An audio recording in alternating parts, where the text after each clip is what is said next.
You helpless, blind old woman, stop pretending you can stand up to me before I embarrass you in front of everyone. I may not be able to see you, officer, but I can hear exactly how you're treating me. Then listen carefully, because nobody here is going to step forward and protect someone as weak as you. My blindness does not make me weak, and it certainly does not give you permission to do this. You still think you can talk back? Get on your knees before I force you down myself. He slapped the cane from her hand and laughed as it landed in the grass. She simply stood there in silence. The officer smiled, believing he had chosen a helpless woman to humiliate, completely unaware that humiliating this blind mother would become the worst mistake of his career. The afternoon sun beat down on Magnolia Street as Odessa Whitaker stood in her front yard, her black sunglasses reflecting the light, while her white cane rested against her hip. She had been checking her mailbox when she heard the heavy footsteps approaching from behind. The rhythm was wrong, too aggressive, too purposeful. "Ma'am, I need you to turn around slowly." Odessa recognized the voice immediately. Officer Brent Mallory. She had heard him speaking to other residents over the past few months, always with that same tone of barely controlled hostility. She turned carefully, keeping her cane steady. "Officer Mallory," she said calmly, "what can I help you with? You're under arrest for assault on a city official." His voice carried that particular brand of arrogance she had learned to identify during her years as an emergency dispatcher. "You attacked Inspector Williams this morning during his property evaluation." Odessa tilted her head slightly. "I was inside my house all morning, officer. I haven't spoken to any inspector today." "Don't lie to me, lady." Mallory stepped closer. She could smell his cologne mixed with stale coffee. "You also need to understand that this property no longer belongs to you. The city has condemned it. I believe there's been a mistake." Odessa's voice remained steady. "My property deed is on the hallway table inside my house. Would you like me to retrieve it for you?" Mallory laughed, a harsh sound that made Mrs. Rodriguez across the street stop watering her flowers. "I'm not falling for that trick. You'll probably grab a weapon or try to destroy evidence. Then perhaps you could retrieve it yourself," Odessa suggested. "It's in a manila folder marked Property Documents, right on the table next to the front door. I don't need to see any fake paperwork from some confused old woman." Before Odessa could respond, Mallory swatted her cane away with his hand. The white cane tumbled into the grass with a soft thud. Odessa's trained balance kept her upright, but she felt suddenly exposed without her primary tool for navigation. "What are you doing?" she asked, her calm beginning to fracture. "Teaching you some respect." Mallory's large hand suddenly gripped her jaw, his fingers digging into her cheeks. "You blind people think you can get away with anything because nobody wants to be mean to the handicapped lady." Gasps echoed from the neighbors who had gathered on their porches. Odessa heard Mrs. Rodriguez drop her watering can. Mr. Thompson's screen door slammed as he stepped outside. "Let go of me," Odessa said clearly, her voice carrying across the street. "You don't give orders anymore, Grandma." Mallory's grip tightened. "This street belongs to the city now. You're just a trespasser who doesn't know when she's beaten." Odessa's heightened hearing picked up details that Mallory probably thought she couldn't detect. His body camera wasn't making its usual soft beeping sound. It was turned off. She also heard 2 sets of footsteps positioned near the alley behind the houses. Backup officers waiting in unmarked vehicles. "Officer Mallory," she said, her voice steady despite the pain in her jaw. "I need you to understand something important. Shut up and get on your knees." "I won't kneel for you." The words came out clear and strong. "And I think you should know that the warrant you're carrying was prepared before any incident allegedly occurred this morning." Mallory's grip loosened slightly in surprise. "How could you possibly know that?" "Because I spent 30 years as an emergency dispatcher. I know how police procedures work, and I know when someone is lying." His hand moved from her jaw to grab her shoulder roughly. "You think you're smart, don't you? Well, let me explain something to someone as stubborn as you." "Stop recording!" Mallory suddenly shouted at the neighbors. "This is official police business. Anyone who interferes will be arrested." But Mr. Thompson kept his phone raised, and Mrs. Rodriguez had already called her son, who was live streaming on social media. Mallory twisted Odessa's arm behind her back, making her wince. The sharp pain shot up to her shoulder, but she refused to cry out. She wouldn't give him that satisfaction. "Last chance, lady. On your knees, or I'll put you there myself." "No." The single word hung in the air like a challenge. Mallory reached for his handcuffs, metal clicking as he prepared to restrain her. Odessa could hear his breathing growing heavier, feel his anger building toward something ugly. That's when she heard them. Two sets of military boots moving in perfect synchronization down the sidewalk. The stride was unmistakable, confident, purposeful, and absolutely familiar. After 20 years of listening to those same footsteps grow from children's sneakers to teenage shoes to combat boots, Odessa knew exactly who was approaching. The twins had come home. Darius and Donovan Hale turned onto Magnolia Street in full marine dress uniforms, their ribbons and insignia gleaming in the afternoon sun. They took in the scene instantly, their adoptive mother being restrained by a police officer while neighbors watched in horror from their porches. Darius and Donovan crossed the lawn with measured steps, their marine dress uniforms crisp in the afternoon light. Darius's reconnaissance training kicked in immediately as he assessed the tactical situation. Mallory's body camera sat dark and silent on his chest, deliberately disabled. The officer had positioned himself poorly, trapped between the fence and potential witnesses, with no clear escape route if things escalated.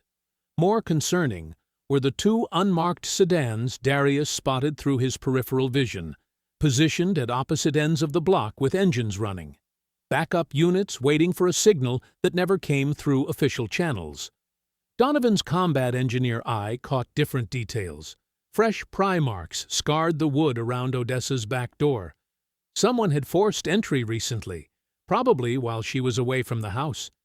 The damage looked systematic, like a professional search rather than a simple break-in.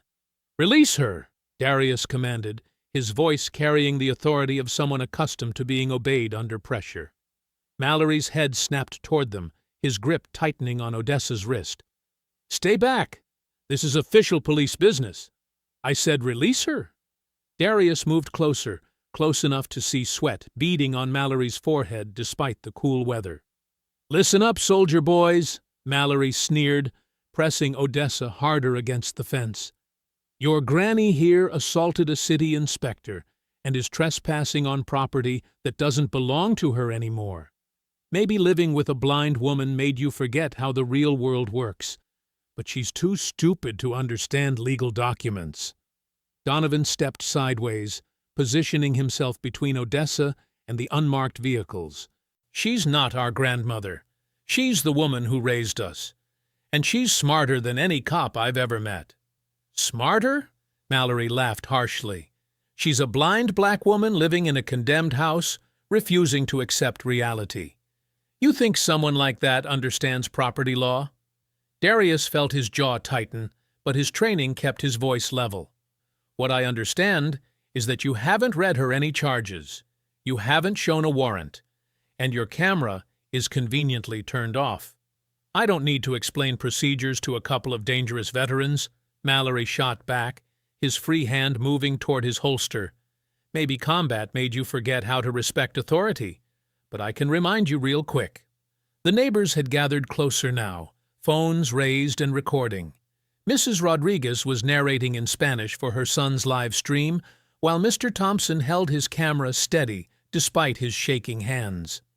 Mallory released Odessa's wrist and reached for his baton instead of his gun, probably realizing that shooting Marines in broad daylight would create problems even his department couldn't cover up. The moment the baton cleared his belt, Darius moved. His hand closed around Mallory's wrist like a steel trap, applying precise pressure to the nerve cluster that controlled grip strength. The baton clattered to the concrete as Mallory's fingers went numb. "I'm not striking you," Darius said quietly, maintaining his hold. "But I won't let you hurt her." Donovan immediately stepped closer to Odessa, his large frame creating a protective barrier. "Are you injured?" he asked softly. "I'm fine," Odessa replied, though her voice carried a slight tremor. "Just angry." A patrol car rounded the corner, its lights flashing but siren silent. Officer Elena Vargas climbed out, her hand resting on her radio rather than her weapon, as she approached the confrontation. "Vargas!" Mallory shouted, still struggling against Darius's grip. "Arrest these two. They're interfering with a lawful arrest and assaulting a police officer." Elena looked at the scene carefully. Darius held Mallory's wrist, but wasn't striking him. Donovan stood protectively near an elderly woman who showed no signs of resisting. The neighbors were recording everything, creating a permanent record of events. "What's the nature of the original complaint?" she asked. "Assault on a city inspector and criminal trespassing," Mallory said quickly. "Where's the inspector now?" Mallory hesitated. He left to file his report. Elena noticed what Darius had already seen: the disabled body camera, the unmarked backup units, the fresh damage to the house. She also noticed that several neighbors were showing her their phones, displaying recordings that began well before any alleged assault occurred. "I need to see those recordings," she told Mrs. Rodriguez. "Officer Vargas," Mallory's voice rose, "I gave you a direct order." "I heard what you said," Elena replied calmly. "But I don't see probable cause for arrests. These Marines appear to be defending their family member from excessive force." Mallory finally yanked his wrist free from Darius's loosened grip, his face flushed with rage and humiliation. The gathered crowd had grown larger, with more phones recording and at least one local news van approaching from down the street. "This isn't over," he told them, backing toward his patrol car. "I'll be back with authority that none of you can challenge. And next time, there won't be cameras to protect you." He drove away with his tires squealing, leaving the unmarked sedans to follow at a discreet distance. Donovan helped Odessa up the front steps, while Darius thanked Elena and the neighbors for their intervention. Inside the house, the damage was immediately obvious. Drawers had been pulled out, cushions overturned, and papers scattered across the floor. But it was Donovan who found the most damning evidence. Lying on the kitchen counter, partially hidden under scattered mail, was a search warrant bearing Judge Morrison's signature and an official timestamp. The warrant was dated 8:47 a.m., 6 hours before Mallory claimed Odessa had assaulted anyone. The raid had been planned before any incident occurred. Minutes later, they gathered in the living room while police vehicles remained visible at both ends of Magnolia Street. Elena positioned herself near the front window, watching the officers who made no effort to hide their presence. Darius swept glass fragments from the overturned coffee table. Donovan helped Odessa settle into her familiar chair. "We need the truth," Darius said quietly. "All of it." Odessa's hands found the arms of her chair, steadying herself for words she had carried for 20 years. "Your parents didn't die in an accident. Elijah Hale was your father. He worked internal affairs, investigating officers who stole from drug raids. Your mother was Simone Hale. She traced the stolen money through city accounts." The room fell silent except for Elena's radio, crackling with distant police chatter. 20 years ago, I worked emergency dispatch," Odessa continued. "I heard every call that came through the system. The night your parents died, I heard something that didn't belong. A voice giving orders that weren't logged. The same voice I heard today speaking over Officer Mallory's radio." Darius leaned forward. "Whose voice?" "Police Chief Harlan Rusk." Elena turned from the window, her expression grim. "Chief Rusk ordered their deaths?" "He rerouted their emergency call," Odessa said. "Sent them toward a collision that was supposed to look like an accident. I tried to warn them, but the crash happened before help arrived. 3 months later, someone ran me down outside my apartment, left me blind, and took their investigation with them. Donovan's fists clenched. Why didn't you tell us? Because they would have killed you too. Her voice carried no apology, only the weight of survival. The conspiracy included judges, prosecutors, state investigators. I had to wait until you were strong enough to fight back. The sound of heavy engines interrupted her explanation. Through the front window, an armored police vehicle rolled down Magnolia Street, followed by 3 patrol cars and an unmarked van. The convoy stopped directly in front of the house. Chief Rusk's voice boomed through a mounted loudspeaker. This residence will be searched for stolen police evidence. Occupants have 60 seconds to exit peacefully or face forcible entry. Elena checked her radio, her face tight with concern. Second warrant just came through dispatch. It's broader than the first one. Legally valid. Darius moved to the rear window, studying the alley behind the house. 2 officers waited near the back gate, but the narrow passage offered multiple escape routes if they moved quickly. Donovan examined the truck parked in Odessa's driveway. Keys still inside. Engine's been tampered with, but I can get it running. Odessa stood slowly, her hand reaching for the white cane leaning against the wall. The polished wood felt familiar under her fingers, its weight perfectly balanced from years of careful use. I won't abandon this house without protecting what matters most. Elena stepped back from the window as officers in tactical gear emerged from the armored vehicle. Whatever you're planning, do it fast. They're not waiting 60 seconds. The front door shuddered under the impact of a battering ram. Tear gas crashed through the living room window, filling the space with choking white smoke that sent Odessa and the twins scrambling toward the rear of the house, while Elena remained behind to delay the advancing officers. Donovan gripped the steering wheel as the truck bounced through the narrow alley behind Odessa's house. Broken asphalt jarred the suspension while Darius pressed against the passenger window, watching for pursuit vehicles. "Left at the next intersection," Darius called out. 2 patrol cars coming from the east. The truck's engine coughed, but responded when Donovan pressed the accelerator. Behind them, the rumble of heavy vehicles grew louder.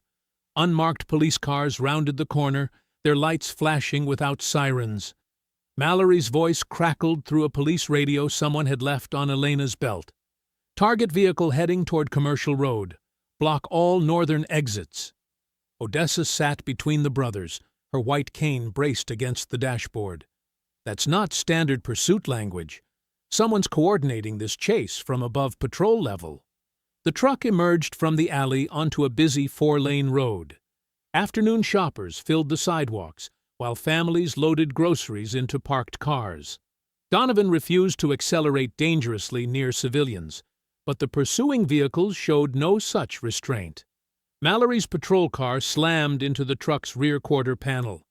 Metal screamed against metal as the impact sent the vehicle sliding toward a crosswalk, where an elderly man walked with his grandchildren.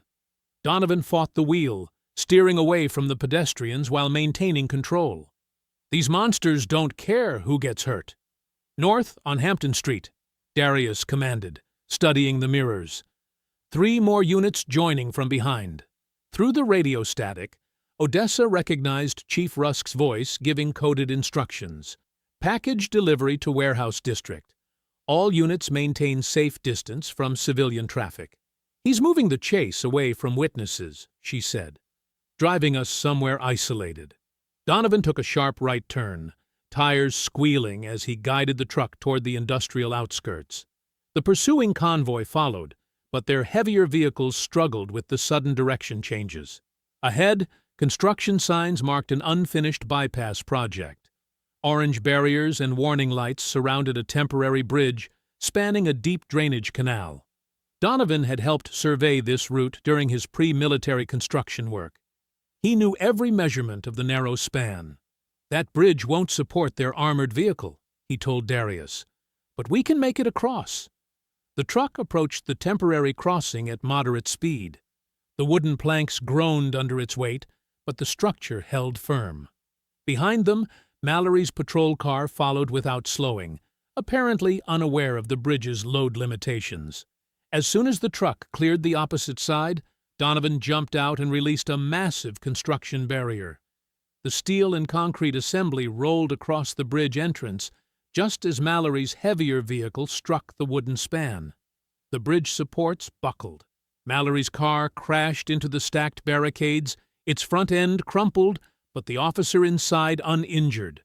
The rest of the convoy screeched to a halt on the far side of the canal, unable to continue pursuit.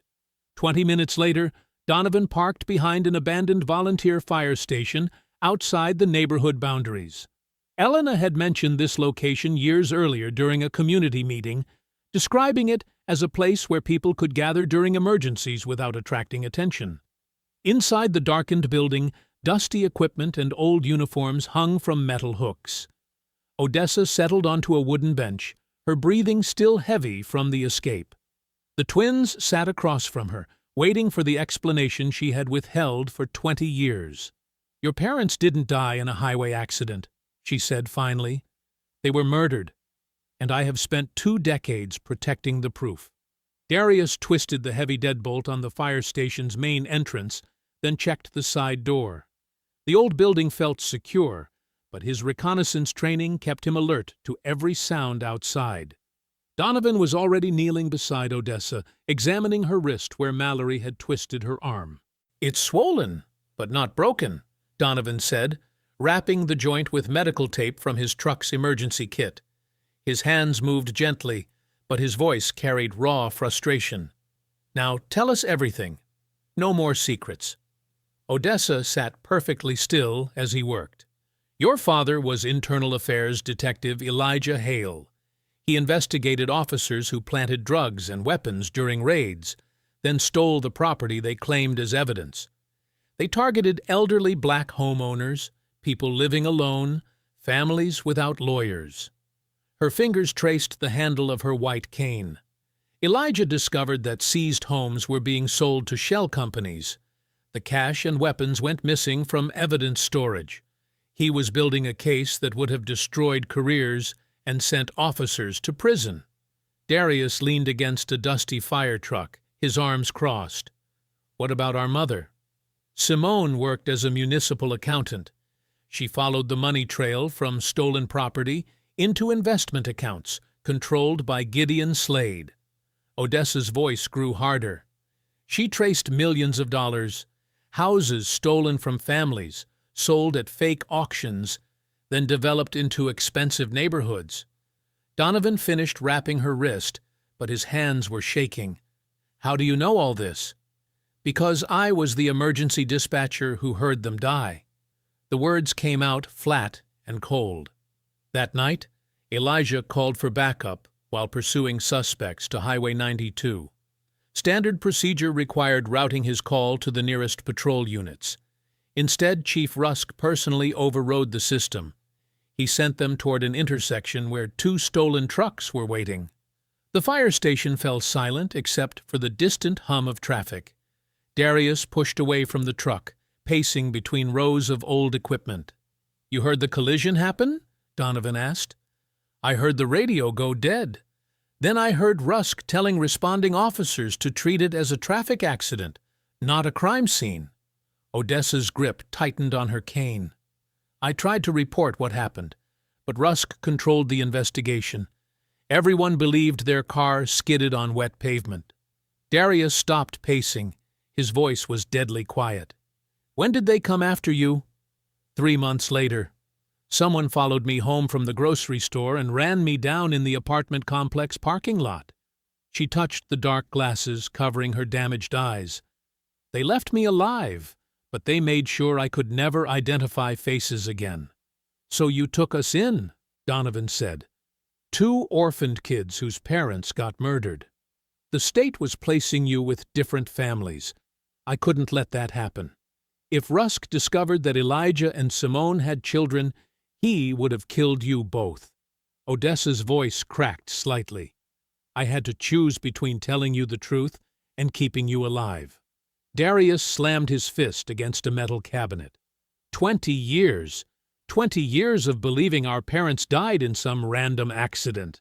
You think I wanted to lie to you? Odessa stood up, facing toward his voice.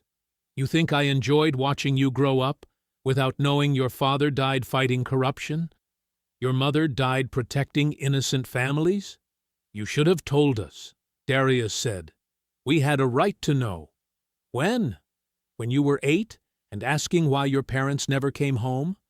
When you were 15 and already talking about military service? When you were 18 and ready to throw away your futures, hunting down killers? Her voice rose with each question. The conspiracy included judges, prosecutors, state investigators. If I had revealed the evidence while you were children, you would be dead. Donovan stood between them, his engineer's mind working through the timeline. What evidence? If Dad was building a case, where are his files? Before Odessa could answer, footsteps approached the building. Darius moved to the window, peering through grimy glass at an unmarked sedan pulling into the gravel lot. Elena, he said, recognizing the patrol officer who had refused to arrest them earlier. Donovan unlocked the door as Elena entered, carrying grocery bags and a first aid kit. Her uniform was wrinkled, her expression grim.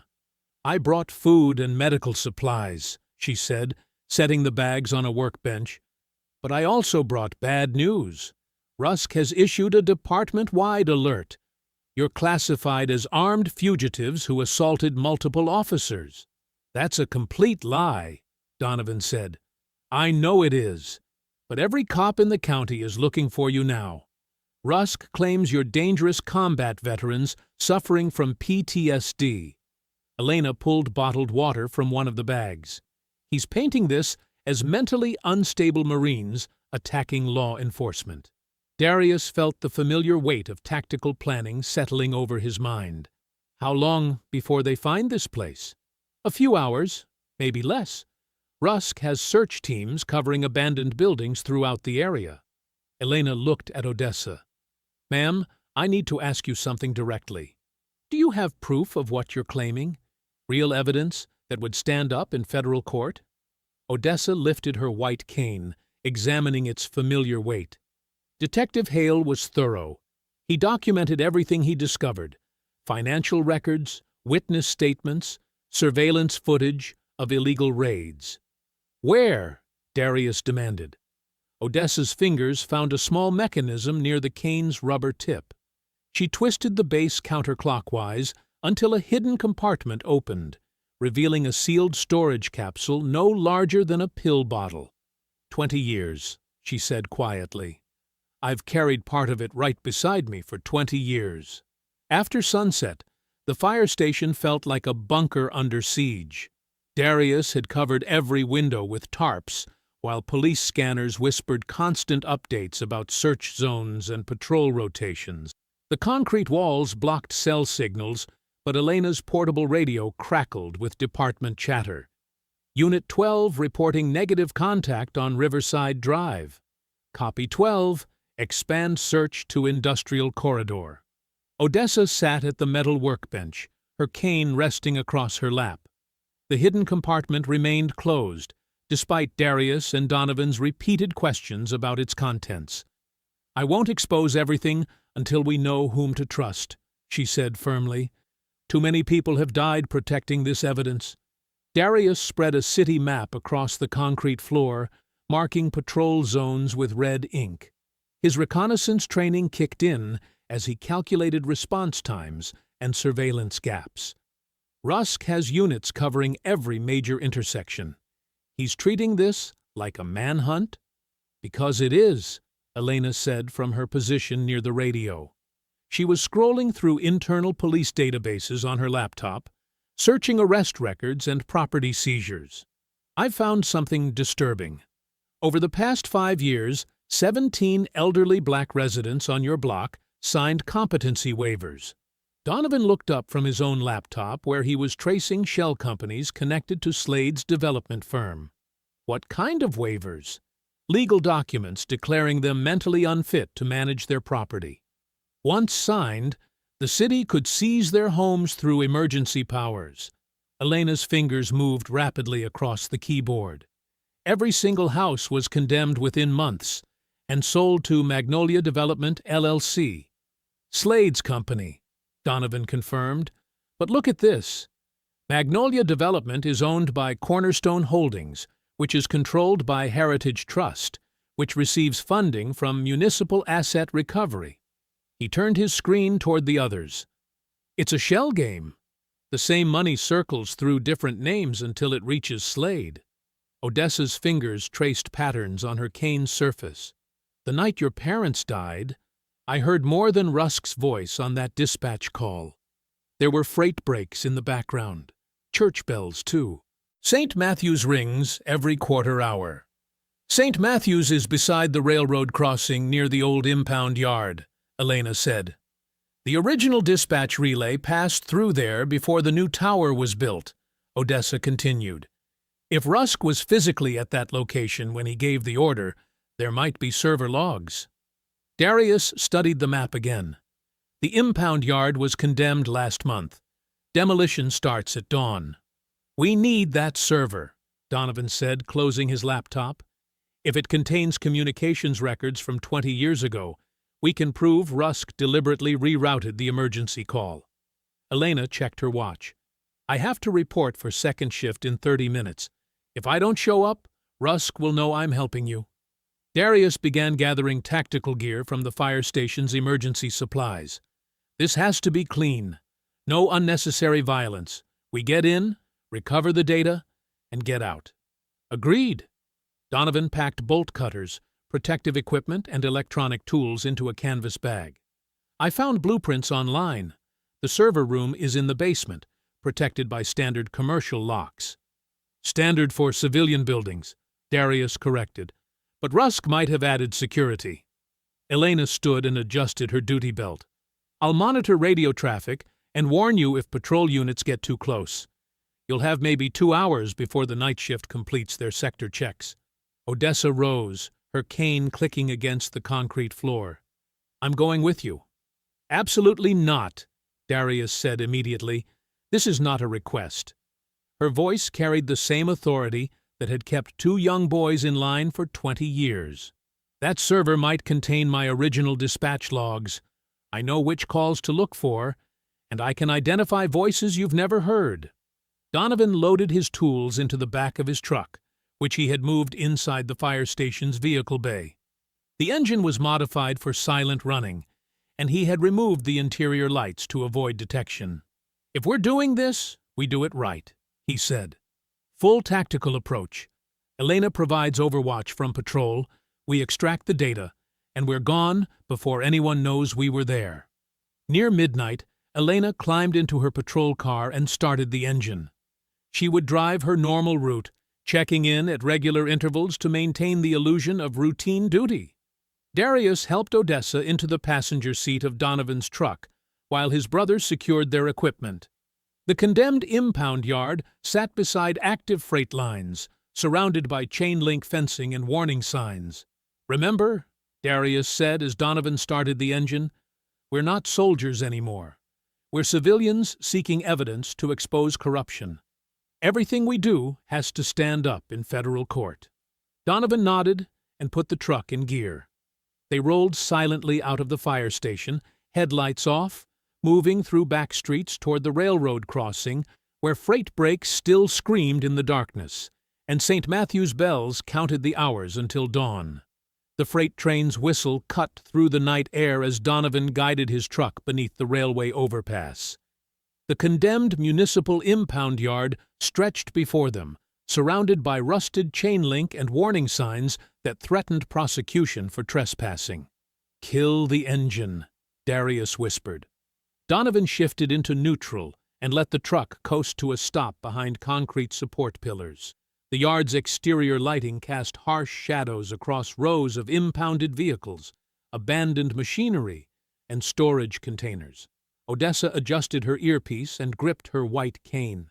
The freight schedule matches my memory. Westbound cargo at 12:15, eastbound at 12:40. That gives you 25 minutes between trains. Cameras first, Donovan said, pulling wire cutters from his bag. He slipped through darkness toward the utility pole that carried power lines to the surveillance system. The cameras were old municipal models, designed for basic monitoring rather than military-grade security. 2 precise cuts disabled the exterior feeds without triggering backup alerts.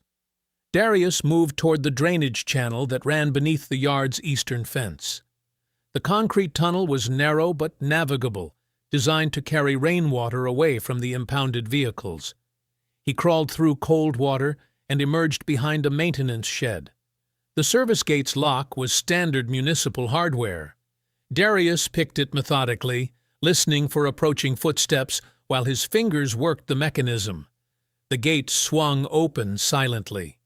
"I'm inside," he whispered into his radio. "Clear from here," Elena's voice crackled through their earpieces. "No patrol units in your sector."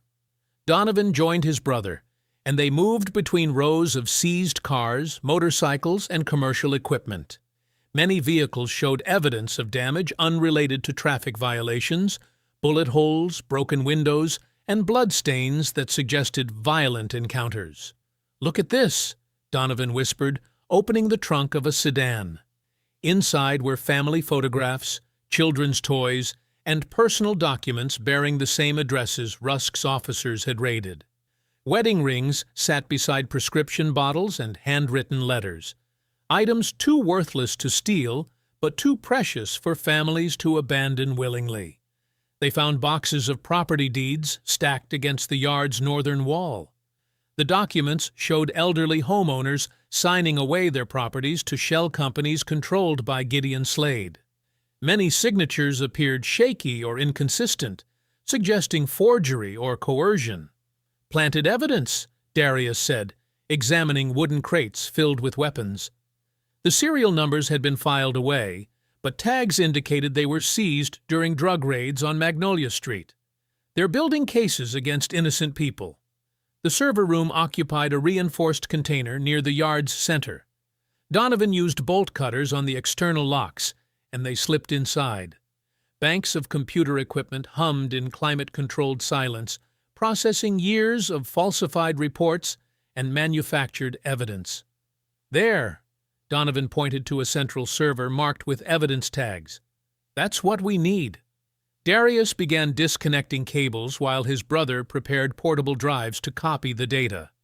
Outside, Odessa listened to radio traffic and compared the rumble of approaching trains with sounds from her emergency dispatch memories. "Something's wrong," she whispered through their earpieces. "I hear footsteps, multiple people moving through gravel." The server room's door slammed shut behind them. Officer Brent Mallory stepped from behind a storage rack, flanked by 4 other officers in tactical gear. Their weapons were drawn but not yet aimed, suggesting they wanted the twins alive. "Thought you boys were smarter than this," Mallory sneered. "Elena's little computer search this afternoon lit up every alert in the system. Rusk knew you'd come here eventually." Darius slowly raised his hands, calculating distances and angles. The server room was cramped, filled with equipment that would limit movement and provide both cover and obstacles. "You made one mistake," Mallory continued. "You trusted a cop.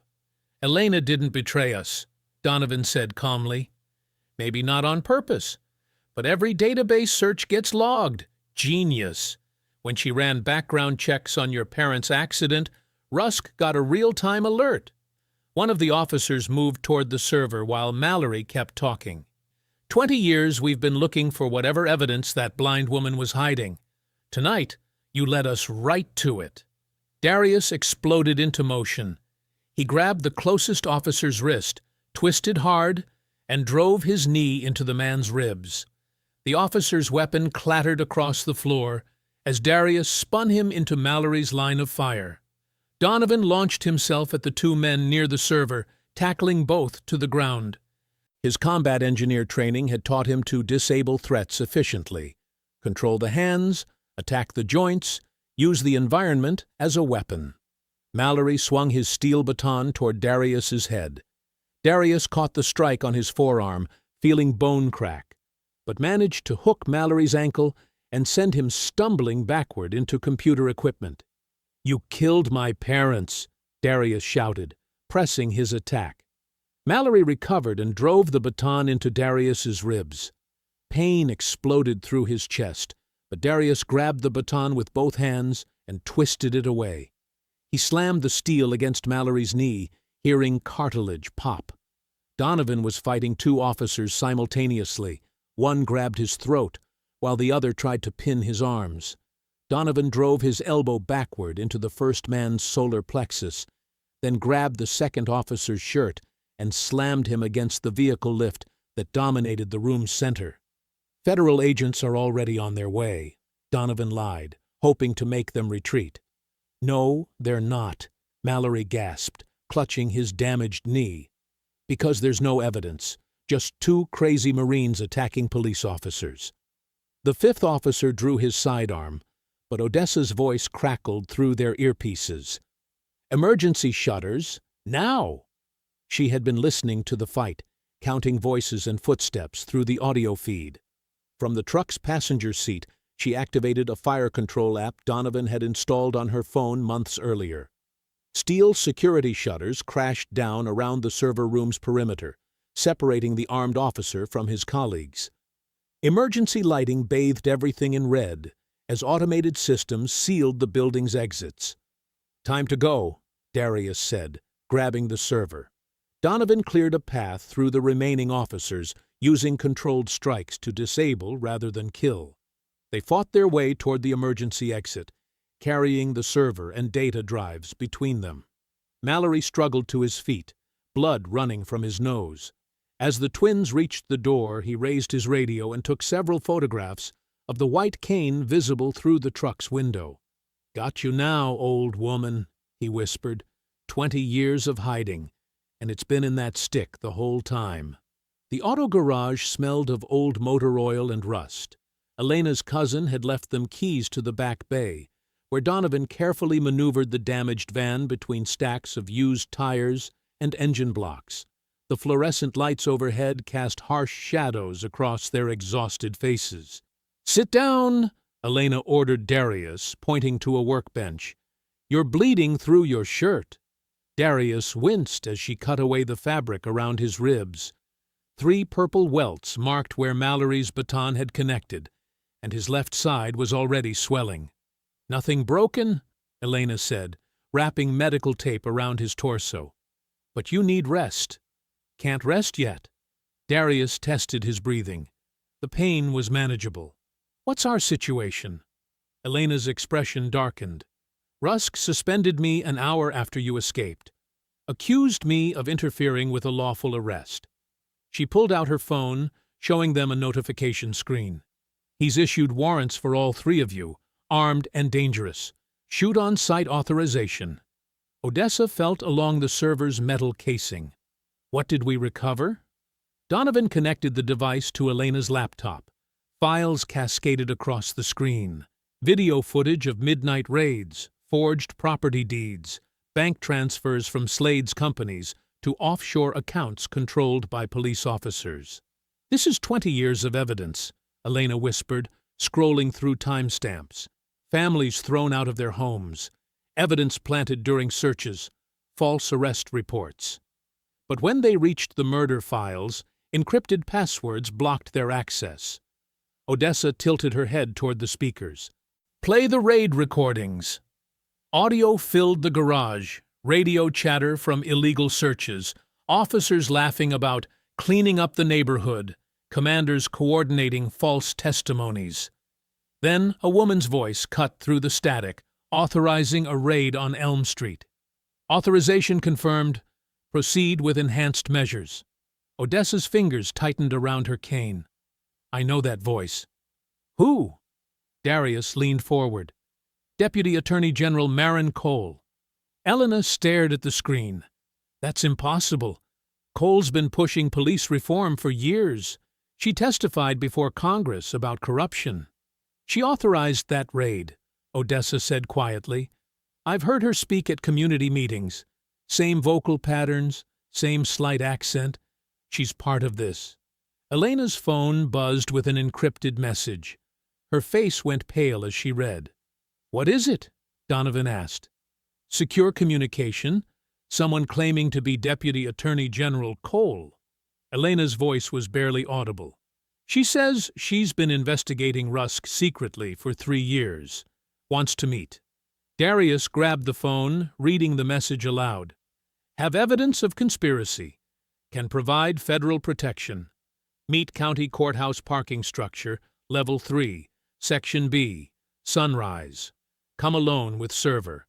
Will transfer custody to FBI field office."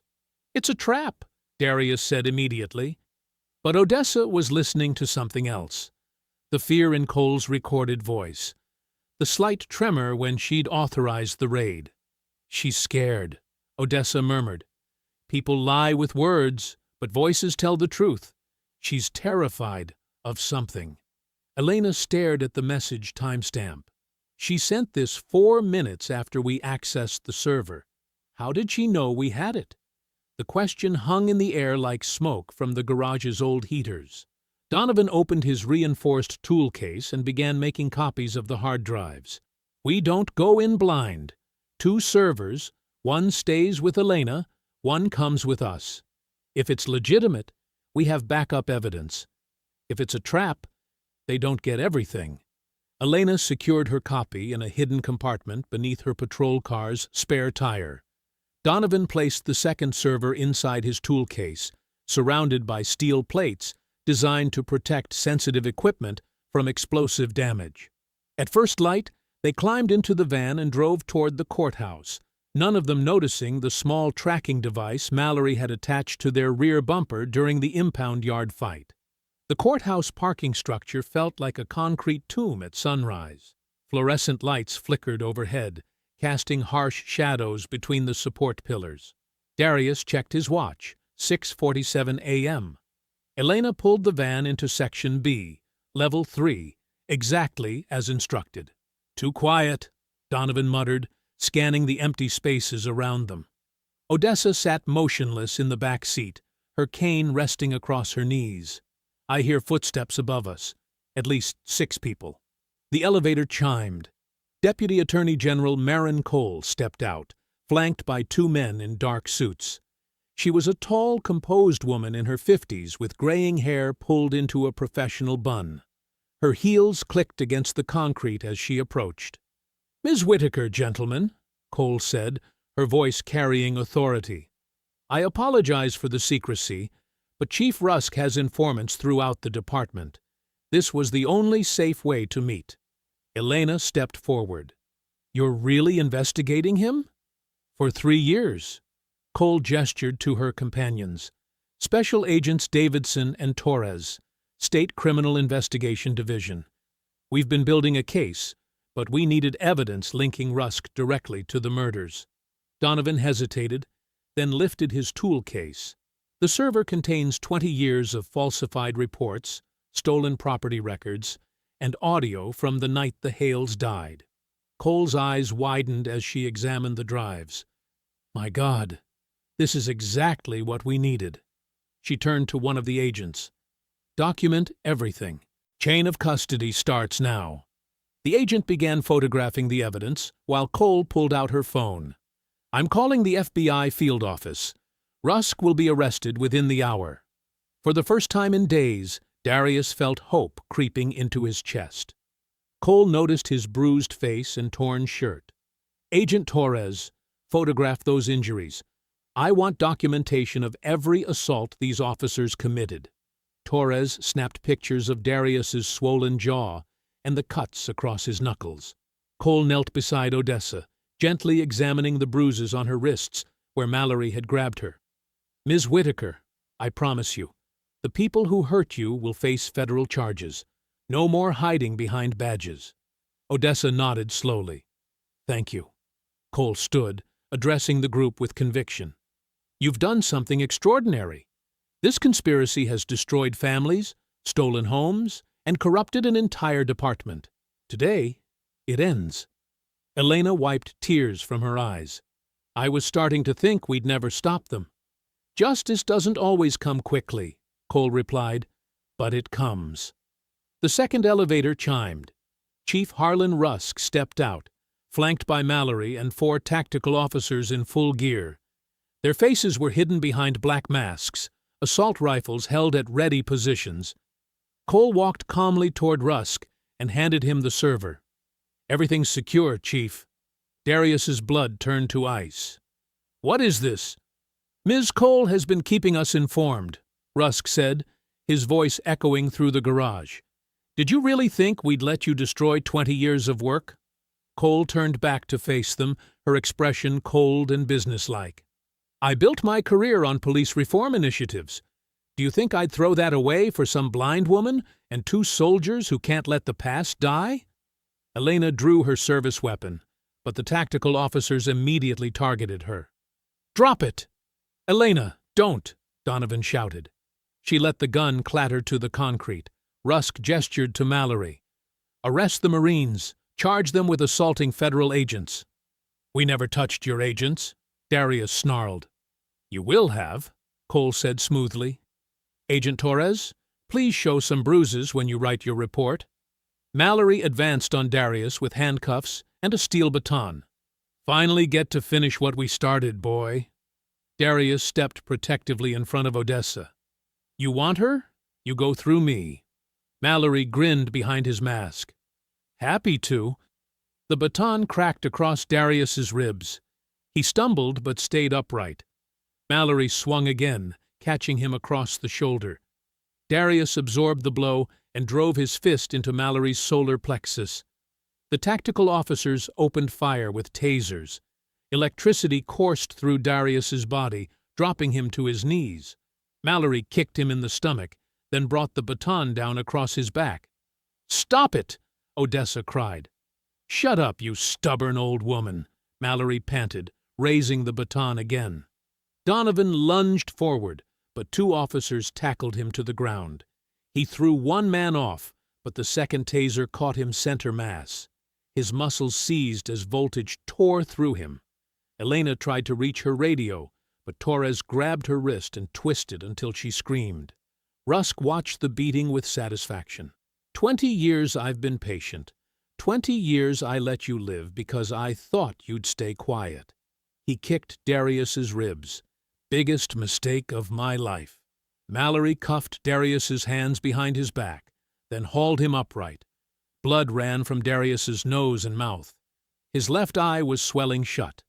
"Book him for assault on federal agents, conspiracy to distribute false evidence, and domestic terrorism," Rusk ordered. "This is all fabricated," Elena protested. "Prove it," Cole said. "Your testimony won't matter once I declare you mentally unstable from combat stress." She nodded to Mallory. "Take the old woman somewhere quiet. Make sure she disappears permanently this time." Odessa lifted her chin defiantly. "You can kill me, but the truth won't die with me." "Actually, it will." Cole smiled coldly. Amazing how quiet the truth becomes when everyone who knows it is buried. While the officers focused on loading Darius into an armored transport, Elena caught Donovan's eye and mouthed, "Go." Donovan rolled behind a concrete pillar, his muscles still twitching from the taser shock. Elena created a distraction by accidentally dropping her keys, then diving to retrieve them. The metallic clatter echoed through the garage. During the confusion, Donovan limped toward the van's driver's side door. "There!" Torres shouted. Donovan gunned the engine and backed toward Elena. She dove through the open side door as bullets shattered the rear window. "Get Odessa!" Elena screamed, but tactical officers were already forcing the old woman into the elevator with Rusk. Mallory sprinted toward his patrol car. "They're not getting away this time." Donovan floored the accelerator, tires screaming against concrete as they spiraled down the parking structure's exit ramp. Behind them, Mallory's patrol car roared in pursuit, its engine modified for high-speed chases. They burst onto the street as morning traffic began building. Donovan ran 2 red lights, weaving between delivery trucks and early commuters. Elena clutched the dashboard, her face white with terror. Mallory stayed close behind them, ramming their rear bumper whenever they slowed for intersections. "He's trying to flip us!" Elena shouted. Donovan took a hard right onto River Bridge Road. The old steel bridge stretched ahead, morning sun glinting off its cables. Construction signs warned of ongoing maintenance work. One lane closed, temporary barriers channeling traffic into a narrow passage. Mallory pulled alongside them, forcing the van toward the barrier. "Hold on!" Donovan yanked the wheel left. The van clipped Mallory's front fender, but his heavier patrol car recovered quickly. He accelerated, ramming them again from the side. The van broke through the construction barrier. For one terrible moment, they were airborne above the river. Then gravity claimed them, and they plunged toward the maintenance road 30 feet below. The impact shattered every window. Elena's head struck the dashboard, and she went limp. Donovan's ribs screamed as the steering wheel compressed his chest. Blood ran from his scalp where metal had cut him. When the world stopped spinning, he looked frantically around the destroyed vehicle. Elena was unconscious, but breathing. Odessa was gone. Donovan's ribs screamed as he dragged himself through the van's shattered windshield. Blood dripped from his forehead onto the cracked asphalt of the maintenance road. The vehicle had rolled 3 times before slamming into a concrete drainage channel, and now smoke poured from the crumpled engine compartment. "Elena!" He crawled back toward the passenger side, where her limp form hung upside down in her seatbelt. "Come on, wake up!" The smell of leaking gasoline filled his nostrils. They had maybe minutes before the whole thing went up. Donovan forced his battered hands to work, cutting Elena's belt with his utility knife. She groaned as he pulled her free, her left arm hanging at an odd angle. Above them on the bridge, sirens wailed as emergency vehicles arrived at the crash site. Can't feel my shoulder," Elena mumbled, her eyes fluttering open. "We gotta move." Donovan lifted her carefully, his own vision blurring from the head trauma. Gas leak. He carried her 50 yards down the maintenance road before the van erupted in a ball of orange flame. The explosion echoed off the bridge supports, sending black smoke billowing into the morning sky. Donovan spotted a storm-drain tunnel entrance built into the riverbank. He carried Elena inside just as the first fire trucks began descending toward the wreckage. The concrete tunnel stretched into darkness, wide enough for maintenance crews but hidden from the road above. Elena's head rolled against his shoulder as consciousness returned. "Odessa! Where's Odessa?" They got her. Donovan set Elena down against the tunnel wall, checking her pupils for signs of concussion. "Cole's people took her while Mallory was chasing us." "Service corridor," Elena whispered, touching her injured shoulder. "I saw Slade's private security guards forcing her through the courthouse service corridor. They had a black SUV waiting in the underground garage." Donovan's tool case had somehow survived the crash, thrown clear during the first roll. He opened it with trembling fingers, praying the second server copy had made it through the impact. The reinforced drive showed damage along one edge, but the indicator light still pulsed green. "It's alive," he breathed. Elena watched him connect the drive to his military-grade tablet. "What's on there?" "Everything." Donovan's fingers worked the keyboard despite his injuries. "Property seizures, warrant manipulations, financial transfers, but nothing about where they'd take Odessa." A hidden audio file appeared in the directory structure. Donovan played it through the tablet's speakers, and Cole's voice filled the tunnel. "The warrants need to be backdated by 6 hours. Make sure the timestamps show probable cause before the alleged incident occurred. If anyone asks, the delay was administrative processing." "This proves she manipulated the system," Elena said, struggling to sit up straighter. "But we need federal help now. Local courts won't touch this after what happened." Elena pulled out her personal phone, hands shaking as she dialed. "Special Agent Voss? This is Officer Elena Vargas, Metro PD. I need to transmit evidence of civil rights violations involving police corruption." 20 minutes later, they watched the audio file upload to the FBI's secure server. Agent Voss confirmed receipt and promised immediate action, but warned that locating Odessa would require more specific intelligence. Donovan closed the tablet, frustration burning in his chest. Darius was locked up somewhere, probably being beaten for information he didn't have. Odessa had vanished into Slade's network of properties and private security. The evidence might eventually bring down the conspiracy, but it wouldn't save the people he loved. Then his tablet chimed softly. A new signal had appeared on his tracking application, faint but steady, transmitting on the emergency frequency he'd programmed into Odessa's cane years earlier. The signal originated from somewhere northeast of the city, beyond the industrial district, Slade's abandoned textile mill. Odessa woke to the smell of rust and machine oil. Her wrists burned against thick rope, and the plastic chair beneath her creaked with every movement. The blindfold pressed tight against her sunglasses, but her captors had wasted their time. Darkness meant nothing to someone who had lived without sight for 20 years. She listened carefully, mapping the space around her. Water dripped somewhere to her left, each drop echoing off concrete walls before splashing into a puddle below. The sound told her the ceiling rose at least 15 feet above her head. Air moved through the room from 2 directions. Cold drafts from her right suggested a broken loading door, while warm currents behind her indicated an interior passage. A freight train rumbled past outside, close enough to vibrate through the floor. The mill sat near the old industrial rail line, exactly where Donovan's signal had originated. Footsteps approached across the concrete. 2 sets, one heavy and confident, the other lighter, but more nervous. "Look who's finally awake." Gideon Slade's polished voice carried the same arrogance she remembered from their phone conversations. "The stubborn old woman who cost me millions of dollars." "Cost you?" Odessa kept her voice steady. "You mean the houses you stole from families who trusted the police? Those people signed legal documents. I provided fair market value for condemned properties. After your friend Rusk fabricated the inspections." Slade's footsteps circled behind her chair. "Where's the encryption key, Odessa?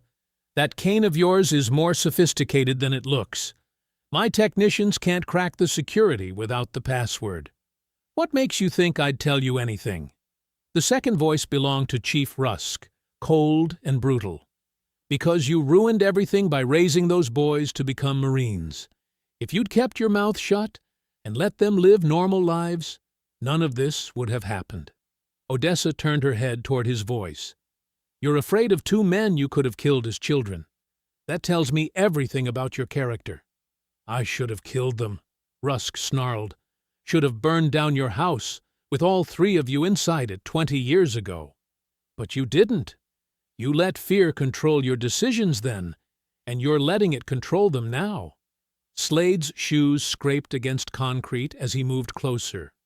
Cole delivered exactly what she promised. The courthouse arrest, the federal betrayal, even the media coverage painting your Marine boys as unstable veterans. The public believes every word. Cole works for you? Deputy Attorney General Maren Cole works for whoever pays her the most, Rusk said with satisfaction. She's been covering our operations for 8 years. Legal immunity in exchange for a percentage of every development contract. Odessa absorbed this information while testing the rope around her left wrist. Behind the chair, her fingers found a sharp bolt protruding from what felt like an old control panel.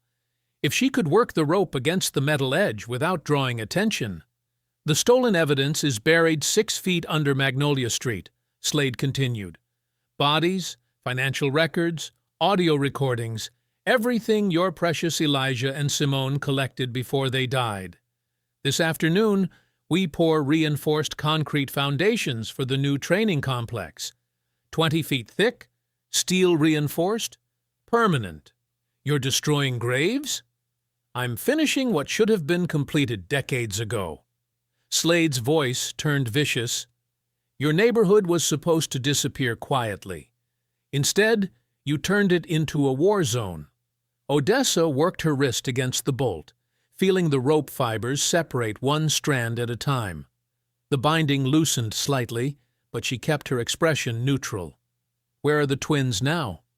Darius is in county lockup, probably getting his ribs broken by inmates who don't like cop killers, Rusk said. Donovan's truck went off the Riverside Bridge. We're still dragging the river for his body. The words hit like physical blows, but Odessa refused to show weakness. She had spent 20 years protecting these men. She would not let their enemies see her break now. Heavy footsteps echoed from the interior passage. A door slammed open, and new boots approached across the concrete floor. "Sir?"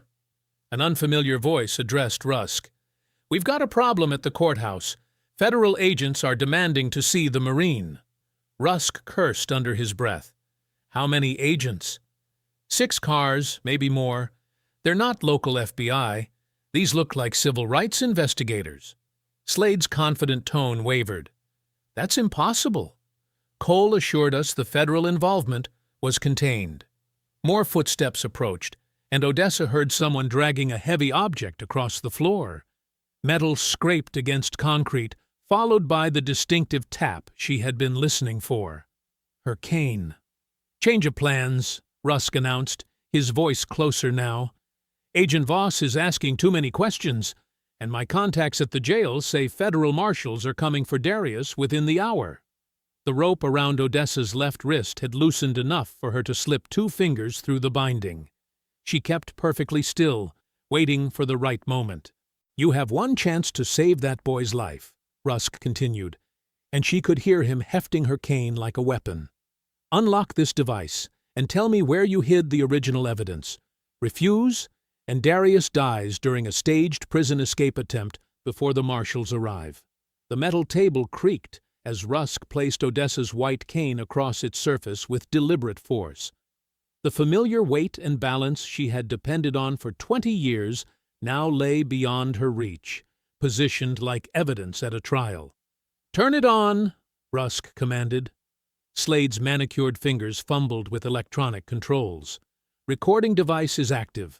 Audio levels are good." "State your name for the record." Odessa lifted her chin defiantly. "You know my name." "Say it anyway."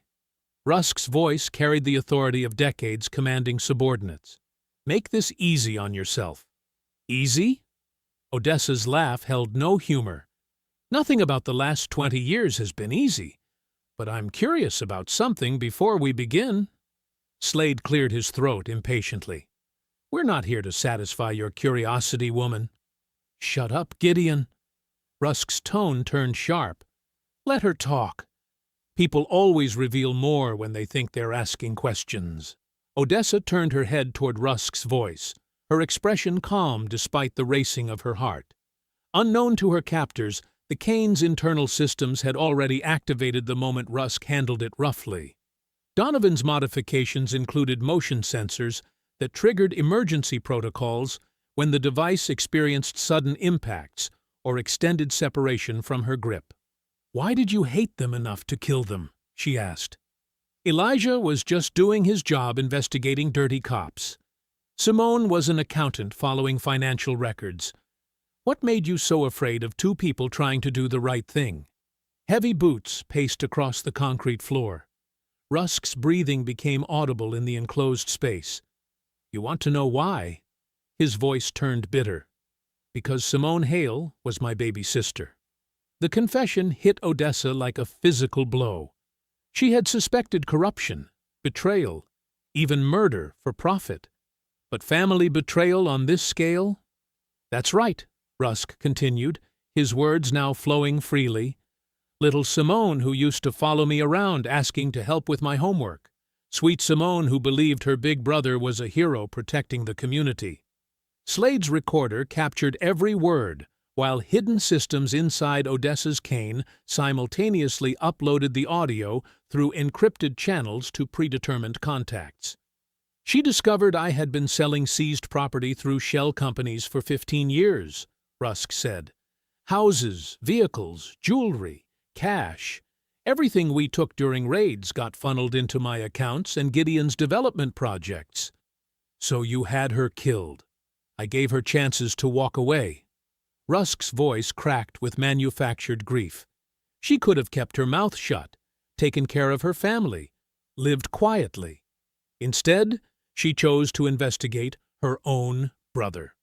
At the county jail, Darius pressed his ear against the cell door, listening to guards discuss the upcoming prisoner transport.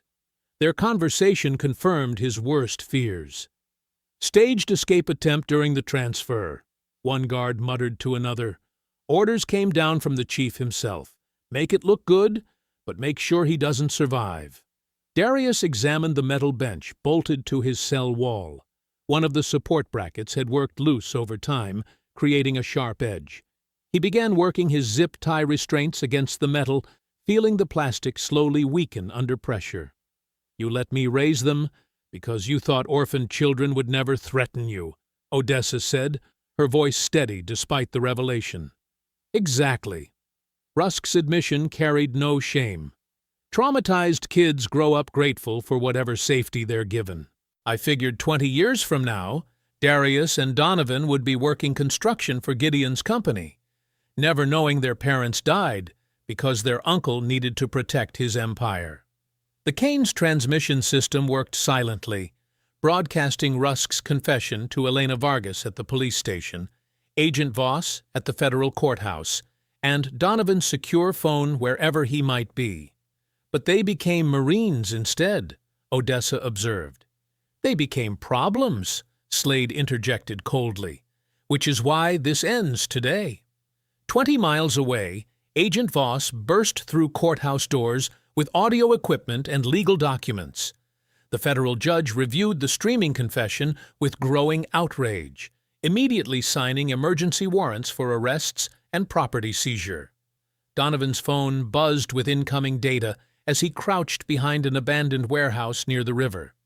Odessa's voice came through clearly, along with GPS coordinates from her Kane's locator system. He opened tactical maps on his phone screen and began marking guard positions, entry points, and escape routes. The textile mill sat isolated on 40 acres, surrounded by construction equipment and mercenary vehicles. But Donovan had spent years learning to turn industrial sites into strategic advantages. Agent Voss spread blueprints across a rusted metal table inside the abandoned warehouse.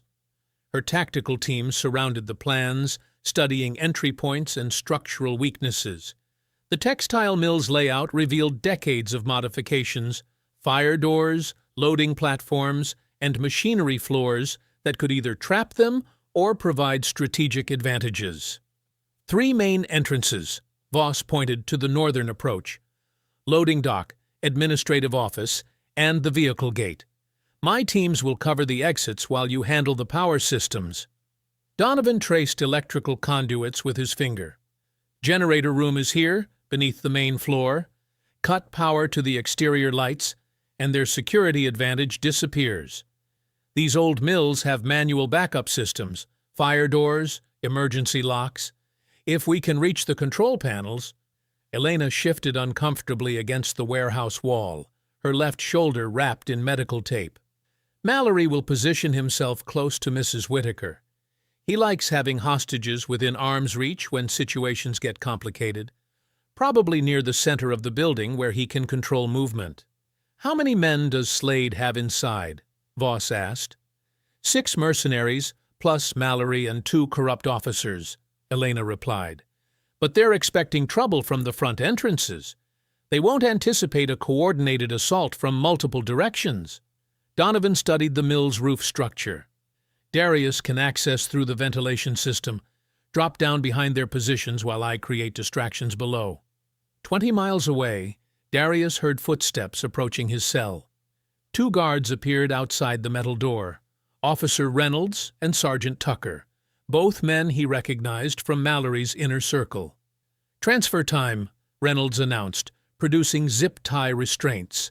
"Federal marshals are waiting downstairs."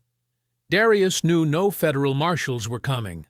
The transport van would drive toward an isolated location where his escape attempt would end with fatal gunshots. He positioned himself near the loosened bracket, feeling the sharp metal edge against his palm. "Turn around, hands behind your back," Tucker ordered. Darius complied, but as Tucker approached with the restraints, He spun suddenly and drove the metal bracket into the sergeant's wrist. Tucker's weapon clattered across concrete as Darius trapped both guards against the cell door, using their own momentum to slam them inside.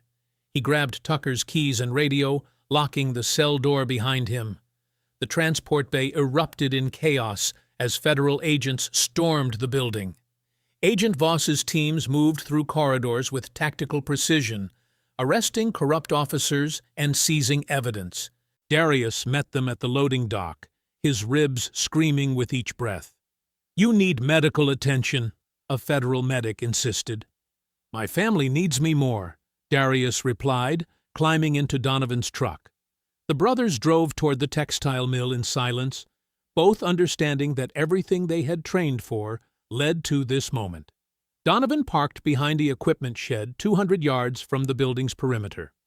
"Power room first," Donovan said. "Give me 5 minutes to reach the generator." Darius studied the mill's roofline. "I'll drop through the administrative section. When those lights go out, Odessa will know we're coming." They separated into the darkness.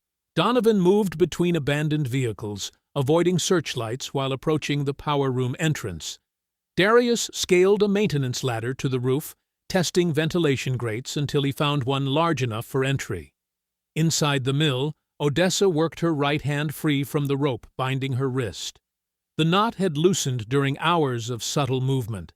She kept her expression neutral while Rusk continued his confession, unaware that federal agents were surrounding his location. Heavy footsteps approached from multiple directions. Mallory's voice carried across the machinery floor as he coordinated with Slade's mercenaries. "Federal vehicles outside the perimeter," someone reported over radio static. "They're setting up roadblocks."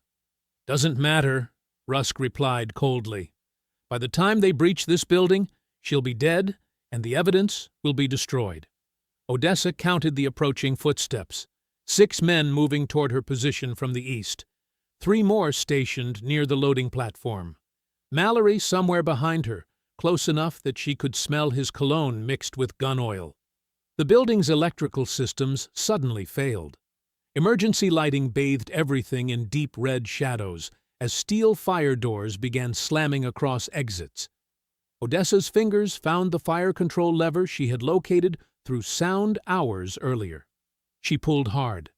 The mill's emergency systems activated with deafening crashes. Steel barriers dropped between machinery sections, separating Slade's men into isolated groups. Conveyor belts lurched to life, creating moving obstacles across the floor. "Now!" Donovan's voice echoed from somewhere in the darkness. The final battle began. The mill erupted into chaos as steel shutters crashed down, dividing the machinery floor into isolated combat zones. Emergency lighting cast everything in blood-red shadows, while conveyor belts roared to life, creating moving barriers across the concrete floor. Darius dropped through the ventilation shaft, landing hard on a catwalk overlooking the eastern section. 3 officers waited below, armed with steel batons and heavy chains. They had positioned themselves between him and Odessa's location.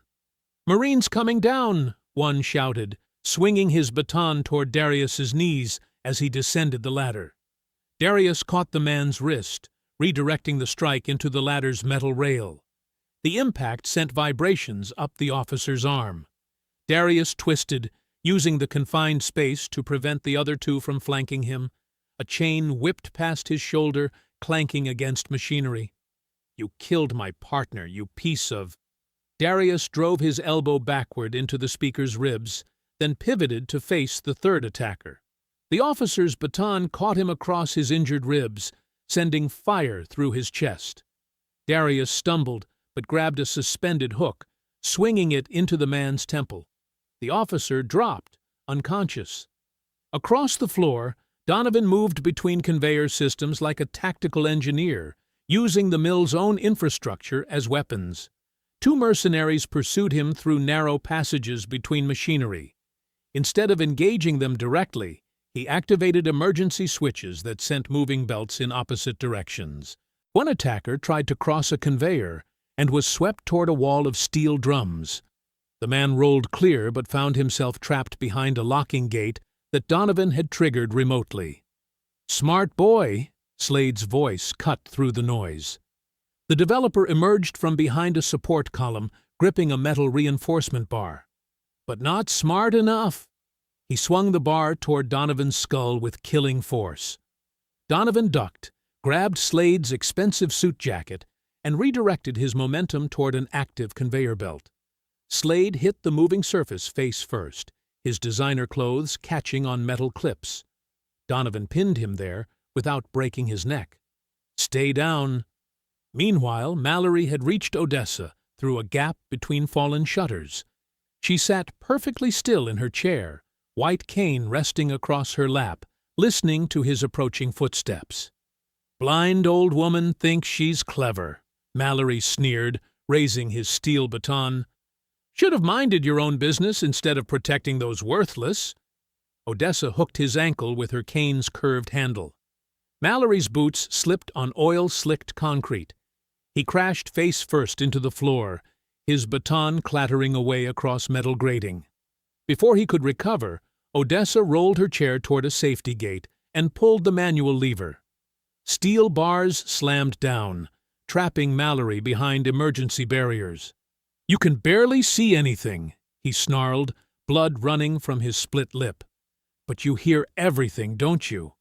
"Including your confession," Odessa replied calmly.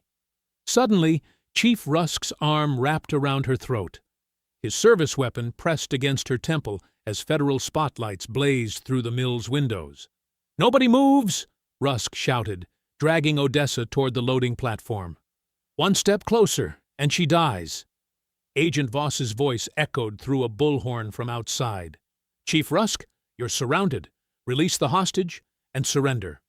Rusk fired a shot toward Donovan's position, but Elena Vargas appeared from behind machinery and knocked his arm aside. The bullet struck concrete instead of flesh. Darius and Donovan closed in from opposite directions while federal agents breached the loading doors. Federal spotlights blazed across the loading platform as Chief Rusk backed toward the edge, his arm still locked around Odessa's throat. His service weapon shook against her temple while Agent Voss and her team positioned themselves strategically around the platform. "Stay back!" Rusk screamed, sweat pouring down his face. "I've got nothing left to lose." Darius moved slowly to the left while Donovan circled right, both Marines keeping their hands visible. Elena Vargas stepped forward with her weapon drawn but lowered. "It's over, Chief," Elena said firmly. "Let her go." Rusk's wild eyes darted between the federal agents and the growing crowd of officers outside. His radio crackled with overlapping voices as patrol units surrounded the mill grounds. "I can make a deal," he shouted desperately. "I know where other evidence is hidden. I can give you names, locations, bank accounts." Agent Voss stepped into the light, her badge clearly visible. "The only deal you're getting is the right to remain silent." That's when Odessa's recorded voice began echoing from the emergency speakers throughout the mill. The transmission she'd captured played back Rusk's confession in perfect clarity. "I ordered his own sister's murder after she discovered he had built his career by selling seized property and weapons." Rusk's face went pale as his own voice followed. Simone should have minded her own business instead of nosing around those financial records. Family loyalty only goes so far. Outside the mill, car doors slammed. Families whose homes had been stolen pushed through police barriers, their faces twisted with rage and grief. Mrs. Patterson, whose husband died during a fabricated raid, pressed against the loading dock fence. "That's him!" she screamed. "That's the man who took our house!" More families arrived, drawn by news reports and social media posts sharing the live confession. Their angry voices created a wall of sound that penetrated the mill's concrete walls. Rusk heard them gathering. His grip on Odessa tightened as panic replaced calculation in his eyes. "You don't understand," he yelled toward the crowd. "I kept order in this city. I protected property values and kept the neighborhood safe." Darius stepped closer, his voice cutting through Rusk's hysteria. "Safe for who? You murdered our parents. You blinded the woman who raised us. You stole from families who trusted you." The recorded confession continued playing, broadcasting every detail of the conspiracy to the growing mob outside. Donovan positioned himself near the platform's support beam. "Elena's right, Chief. It's over." Rusk's weapon wavered as he looked at the faces surrounding him. Federal agents, local officers, and the twins he'd tried to eliminate, all waiting for him to make his choice. Agent Voss raised her bullhorn. "Chief Harlan Rusk, you are under federal arrest for violation of civil rights under color of law, conspiracy to commit murder, and racketeering. Release your hostage immediately." The crowd outside chanted for justice. Their voices merged into a single demand that echoed off the mill's steel walls. Rusk realized he had nowhere left to run. If you enjoyed the story, leave a like to support my channel, and subscribe so that you do not miss out on the next one. On the screen, I have picked 2 special stories just for you. Have a wonderful day,